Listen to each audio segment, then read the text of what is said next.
성도 여러분, 밤새 안녕히 주무셨습니까? 복된 새날이 밝았습니다. 함께 찬양드리며 하나님 예배자로 나가겠습니다. 187장 예전 찬송 171자입니다. 비둘기같이 온유한 성령을 찬양합니다. 187자입니다.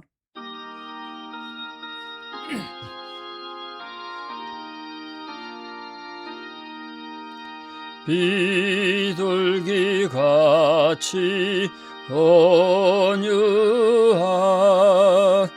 은혜의 성령 오셔서 거친 맘 어루만지사 위로와 평화 주소서. 진리의 빛을 비추사 주의 길 바로 걸으며 주님을 옆에 모시고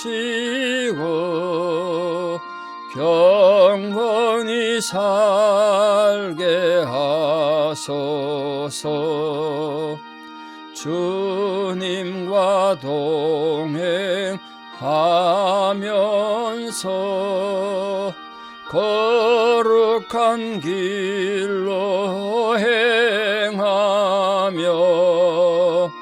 진리의 예수 붙잡고 길 잃지 않게 하소서. 연약한 나를 도우사 하나님 나라 이르러 주님의 품에 안기는 영원한 안식 주소서. 아멘.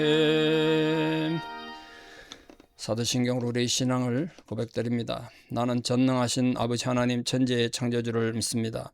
나는 그의 유일하신 아들 우리 주 예수 그리스도를 믿습니다. 그는 성령으로 잉태되어 동정녀 마리아에게서 나시고 본디오 빌라도에게 고난을 받아 십자가에 못 박혀 죽으시고 장사된 지 사흘 만에 죽은 자 가운데서 다시 살아나셨으며 하늘에 오르시어 전능하신 아버지 하나님 우편에 앉아 계시다가 거기로부터 살아있는 자와 죽은 자를 심판하러 오십니다. 나는 성령을 믿으며 거룩한 공교회와 성도의 교제와 죄를 용서받는 것과 몸의 부활과 영생을 믿습니다. 아멘. 2026년 4월 29일 수요일 새벽입니다. 하나님 주신 말씀 요한복음 5장 1절에서 18절입니다. 요한복음 5장 1절에서 18절 봉독에 올리겠습니다. 그 후에 유대인의 명절이 되어 예수께서 예루살렘에 올라가시니라. 예루살렘에 있는 양문 곁에 히브리 말로 베데스다라 하는 못이 있는데 거기 행각 5이 있고 그 안에 많은 병자, 맹인, 다리 저는 사람, 혈기 많은 사람들이 누워 물의 움직임을 기다리니 이는 천사가 가끔 못에 내려와 물을 움직이게 하는데 움직인 후에 먼저 들어가는 자는 어떤 병에 걸렸든지 낫게 되미르라. 거기 38배 된 병자가 있더라. 예수께서 그 누운 것을 보시고 병이 벌써 오래된 줄 아시고 이르시되 네가 낫고자 하느냐. 병자가 대답하되 주여 물이 움직일 때 나를 못에 넣어주는 사람이 없어 내가 가는 동안에 다른 사람이 먼저 내려가나이다. 예수께서 이르시되 일어나 네 자리를 들고 걸어가라 하시니 그 사람이 곧 나와서 자리를 들고 걸어가니라. 이날은 안식일이니 유대인들이 병 나은 사람에게 이르되 안식일인데 네가 자리를 들고 가는 것이 옳지 아니하니라. 대답하되 나를 낫게 한 그가 자리를 들고 가라 하더라 하니 그들이 묻되 너에게 자리를 들고 걸어가라 한 사람이 누구냐 하되 고침을 받은 사람은 그가 누구인지 알지 못하니 이는 거기 사람이 많으므로 예수께서 이미 피하셨음이라. 그 후에 예수께서 성전에서 그 사람을 만나 이르시되 보라 네가 나았으니 더 심한 것이 생기지 않게 다시는 죄를 범하지 말라 하시니 그 사람이 유대인들에게 가서 자기를 고친 이는 예수라 하니라. 그러므로 안식일에 이러한 일을 행하신다 하여 유대인들이 예수를 박해하게 된지라. 예수께서 그들에게 이르시되 내 아버지께서 이제까지 일하시니 나도 일하신다 하시매 유대인들이 이로 말미암아 더욱 예수를 죽이고자 하니 이는 안식일을 범할 뿐만 아니라 하나님을 자기의 친아버지라 하여 자기를 하나님과 동등으로 삼음이로라. 아멘. 자, 요한복음에 하면 이 요한복음 5장에 몇 가지 우리가 고민해야 될 부분이 하나 있습니다. 특히 이제 유대인들이, 특히 바리새인들이 예수님을 죽이려고 하게 되는 동기가 된 말씀은 요한복음에 하면 5장에서부터 시작이 됩니다. 특히 1절에 보면 유대인의 명절이 되어 이렇게 되어 있는데, 이때의 명절이 어떤 명절인지가 알려지지 않습니다. 다른 데는 지금 6월절은 6월절 이렇게 되어 있는데 이 3대 절기가 있거든요. 근데 6월절이 아닌 절기였다면 한 해에 2번 예루살렘에 가셨을 수도 있습니다. 그런데 만약에 이 명절이 6월절이라면 예수님이 공생애 4년을 행하게 된 겁니다. 예루살렘 4번 가게 되는 거니까. 그래서 요한복음 5장의 명절이 어떤 명절이냐 우리가 알 수가 없습니다. 근데 일반적으로 많은 신학자들은 6월절은 아니었을 것이다. 왜냐하면 다른 데 3번 6월절은 6월절이라고 표현이 되어 있는데 여기 6월절이라고 되어 있지 않고 그냥 명절로 되어 있어서 아마 다른 명절이었을 것이다. 뭐 그 어떤 명절인지 알 수는 없죠. 초막절인지 뭐 장막절인지 수장절인지 알 수는 없습니다. 자, 그러나 그건 참고만 하시면 좋겠습니다. 자, 여기 예루살렘에 올라가서 유대인들하고 반감을 갖게 되는 중요한 사건을 오늘 다루는데 거기 양문 곁에 히브리 말로 베데스다라는 못이 있고 행각 5이 있다는 거예요. 양문은 무슨 문이냐면 예루살렘 성벽에는 전체 8개의 문이 있습니다. 뭐 어문도 있고 미문도 있고 수문도 있고 골짜기문 등등 있는데 거기 양문이 있습니다. 왜 양문이냐 하면 구약시대 때부터 하나님 앞에 제사 드리려면 양을 이 성 안으로 데려와야 되지 않습니까? 사람 다니는 대로 양이 들어올 수 있기 때문에 양만 다니는 문, 그래서 양문이 됩니다. 그래서 그 제사 드리는 제물이 드나다니는 문. 근데 예수님께서 나중에 요한복음 10장 7절에 보면 나는 양의 문이다 이렇게 말씀하셨는데 그걸 보고 말씀하셨던 것 같아요. 양들이 나를 통해 들어오는 것처럼 양들이 이 양문을 통해서 제사 제물이 들어오는 것처럼 하나님 앞으로 들어오는데 내가 그 문이 된다 이런 뜻으로 말씀했습니다. 자, 이게 베데스다는 뭐 익히 잘 아시는 분 많을 텐데 베데스다란 말은 자비의 집, 은혜의 집이라는 아름다운 뜻을 갖고 있습니다. 예루살렘 북쪽 모퉁이에 위치해 있는데 원래는 이게 발견되지 않았다가 묻혀 있다가 1888년에 발견이 됐습니다. 고고학 박물관에 발견해서 발견이 된 겁니다. 거기에 지금 행각이 큰 기둥이 5개 있고 가운데는 못이 있다는 거예요. 지금 그 발견된 터에 성안내교회라고 교회가 거기 세워져 있습니다. 자, 이 물은 온천수가 나서 아마 우리 온천이 어디나 다 그렇습니다. 한국도 그렇고 뭐 미국도 그렇고 전 세계 온천은 치유하는데 효과가 있는 걸로 알려져 있지 않습니까? 파묵갈레라고 터키에도 유명한 온천이 있는데 히에라폴리스라 합니다. 거기서 바울도 치료를 받고 했던 곳이 있는데 아마 그래서 이게 온천이 났기 때문에 환자들이 많이 모였을 것이다.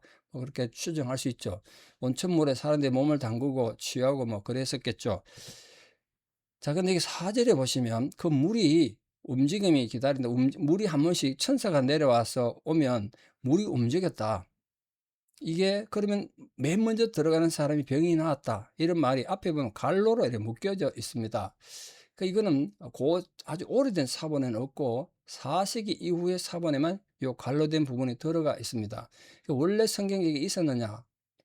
4세기 이전에는 없기 때문에 이건 중간에 4세기 이후에 이거 한 300년대쯤에 들어갔을 것이다. 이렇게 이제 생각을 하는 거죠. 터툴리안 같은 교부들은 이 부분도 명확하게 성경이 맞다라고 주장하긴 합니다만 아마 이 성경의 이 베데스다 연못을 더 잘 설명하기 위한 누군가가 추석처럼 첨가했을 것으로 그렇게 우리가 추정합니다. 뭐 정확히 알 수는 없죠. 중요한 건 아니니까 참고 마시고요. 자, 여기 가서 예수님께서 그 병자들한테 베데스다 연못을 왜 가셨는가? 그건 우리 알 수는 없는데 거기 갔을 때 많은 환자들을 봤습니다. 거기 환자들이 굉장히 많았을 거라고요.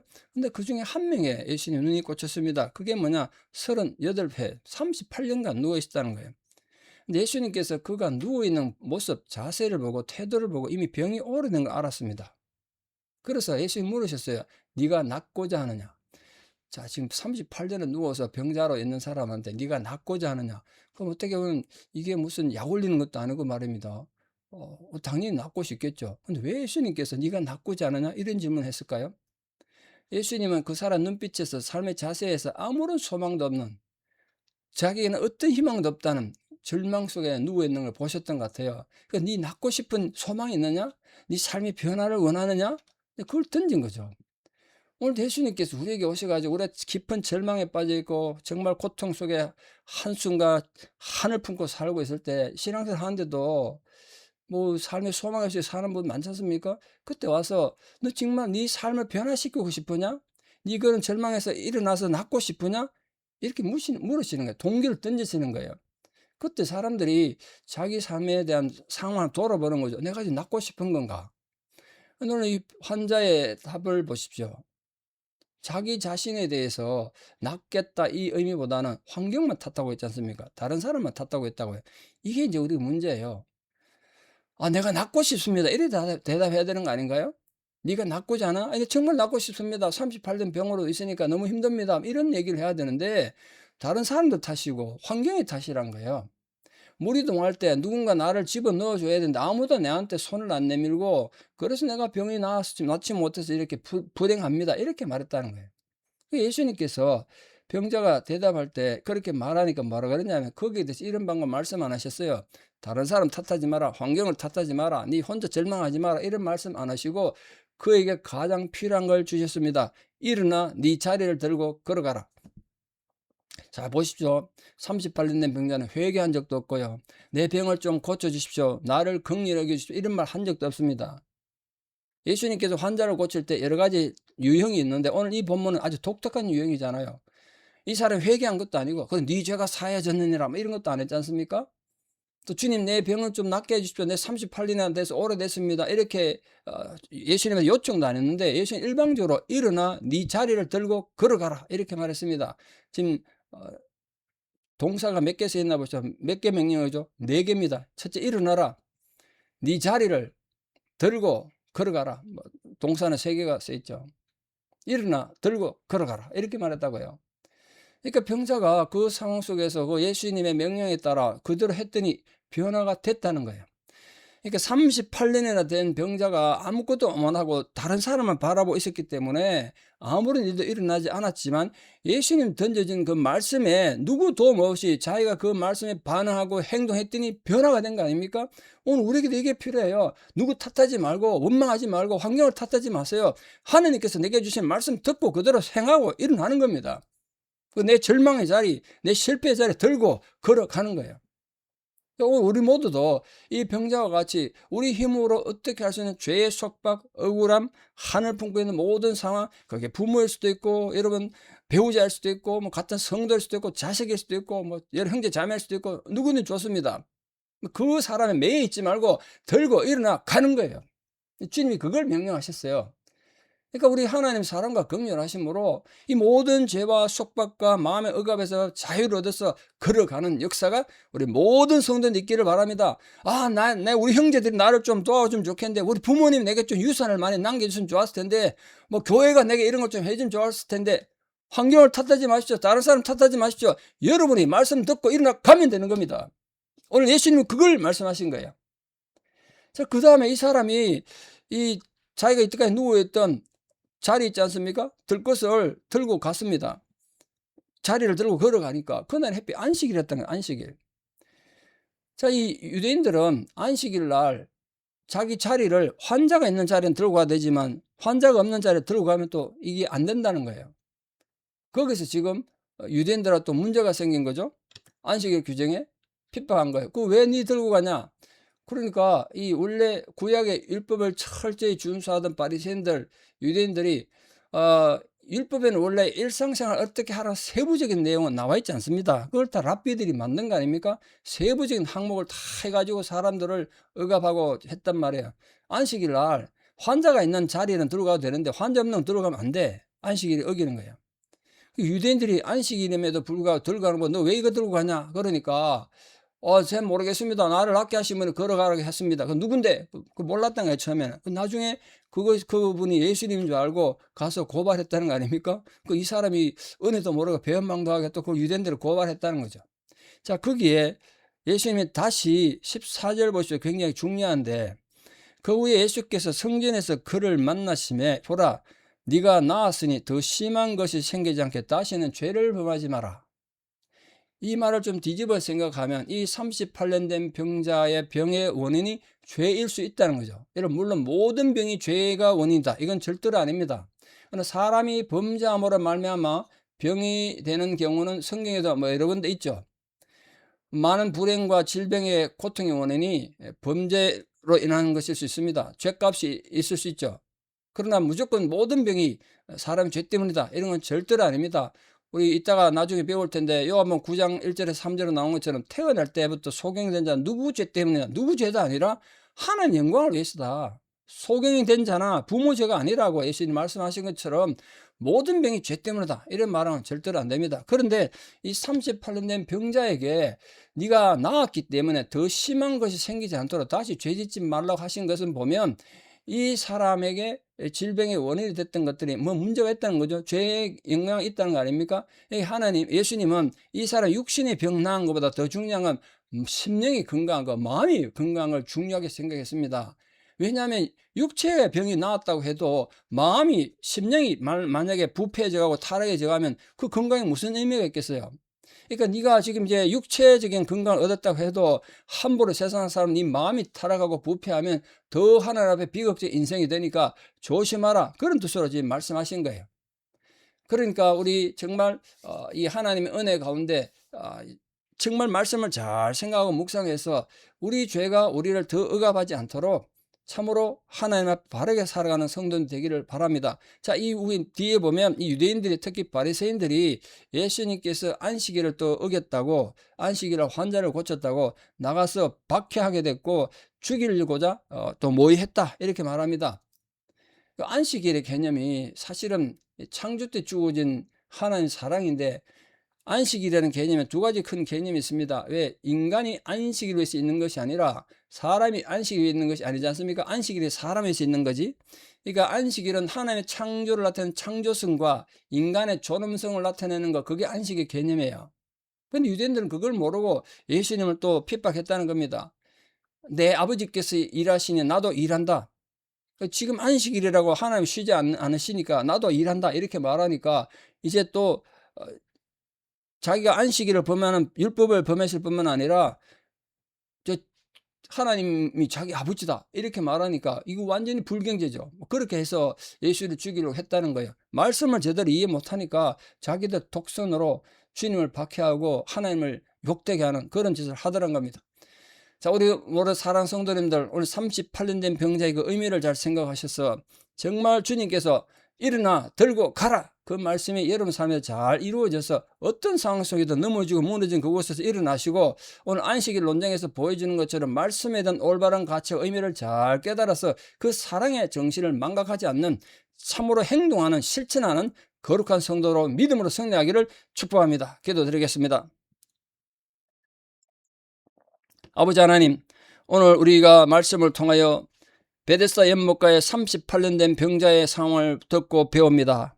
우리가 평소에 너무 잘 알고 있는 말씀이지만 우리 삶에는 그 38년 된 병자와 같은 안타까운 상황이 없는지 우리를 돌아보게 하여 주시옵소서. 혹시 성도들 가운데 38년 된 병자처럼 상황과 환경과 사람들에 의해서 그 주저앉고 38년 아니라 평생을 일어나지 못하고 지치고 쓰러지고 낙심하고 절망하는 상황 가운데 있는 분들이 있습니까? 부모 때문에 절망하고 평생을 한을 품고 사는 분들이 있습니까? 배우자 때문에 한을 품고 사는 분들이 있습니까? 다른 성도들에게 시험 들어서 또 자식들에게 시험 들어서 고통당하고 한을 품고 사는 사람도 있으면 그 자리에서 들고 일어나 걸어가는 역사가 있게 하여 주시옵소서. 우리가 하나님 말씀을 의지하고 일어나서 당당히 걸어가는 거룩한 성도들 되게 해주시고, 오늘 이 유대인들의 안식일에 대한 잘못된 왜곡된 신앙이 하나님을 대적하고 주님을 또 박해하는 이 비극적 도구가 된 것처럼 우리 신앙이, 우리 성경 지식이 잘못된 도구로 쓰임받지 않도록 하나님에 대한 경외감과 올바른 사랑의 정신을 알고 믿음으로 승리하는 우리 모두가 되게 하여 주시옵소서. 이제는 우리 주 예수 그리스도의 은혜와 하나님 아버지의 만극하신 사랑과 성령님의 위로교통 역사하심이 오늘도 주님의 뜻 가운데 일어나 들고 가기를 결단하고 또 그렇게 순종하는 성도님들의 위대한 신앙의 고백 위에 특별히 우리 사랑하는 모든 자녀들 삶 위에 지금도 베데스다 연못가에 38년 된 병자처럼 지치고 쓰러져 있는 모든 환자들과 고통받는 모든 백성들 또 전쟁으로 고통받는 모든 민족들 위에 이제부터 영원토록 함께 하시옵기를 간절히 축원합니다. 아멘. 오늘 하루도 믿음으로 들고 일어나 걸어가는 우리 모두 되기를 축복합니다. 감사합니다.